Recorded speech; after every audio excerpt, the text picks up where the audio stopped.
Good morning, I'm Geri. And I'm Maddy. Welcome to Tech News Today. Now for your ITC news. On September 13th at 8:45 in the morning, the school was notified of a schedule change due to the school having to go over the code of conduct. Most class periods had 8 minutes taken from them to fully go over the code of conduct with the second period teachers. In the introduction of the code of conduct, students were notified on how to be respectful and the understanding of things that we do in school will not do us good in life. We learn that our school environment is there to help us and learn, and how school is a safe environment for students and staff. The ITC basketball team is getting ready for the 2016 through 2017 season. They're preparing the season by having open gym every other day. The ITC basketball team is trying to discover a new strategy to replace the talents of James Walker. ITC football fell short while taking on the Norwich High School after a crushing 35-6 loss to Chittenango. ITC still has their struggles, but they have been putting in hard work at practice and trying their best to put themselves in a better spot to win. But it wasn't enough. Do you think ITC will finally get their first win of the year to advance to 1-3?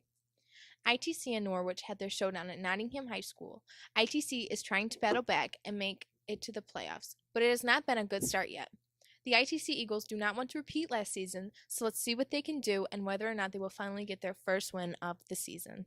The girls from the ITC volleyball team were selling chocolates all over last week. The girls sold them all around the school to staff and students for $1. The selling of the chocolates were for a fundraiser for their team. Ever wonder what kind of world lies behind the pages of a book? Then join the ITC book club at the Institute of Technology. The club begins Wednesdays, September 21st. Please contact Mr. Sahowski at the school library. Mr. Sahowski opens up the library to every student in the school as he encourages students to read books daily. They meet up every Wednesday in the computer lab to discuss what they've liked or disliked about the books. The books that are given to them are completely free, and they get to keep all the books that are given. Snacks are provided at the end of the year. The book club committee takes a road trip to Rochester, New York, to the Teenage Book Fest, where they meet different authors from all around the states at Nazareth College.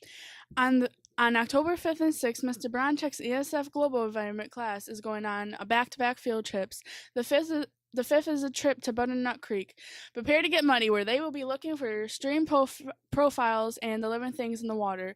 The 6th of the month is a trip to the ESF campus at Syracuse University for a tour. Lunch will be provided for both trips. The bus will be leaving at 8:30 in the morning on the 5th and 9:15 in the morning on the 6th. And finally, October 10th is Columbus Day.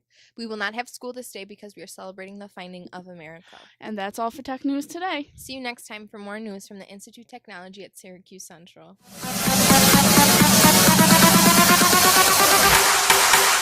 Drop.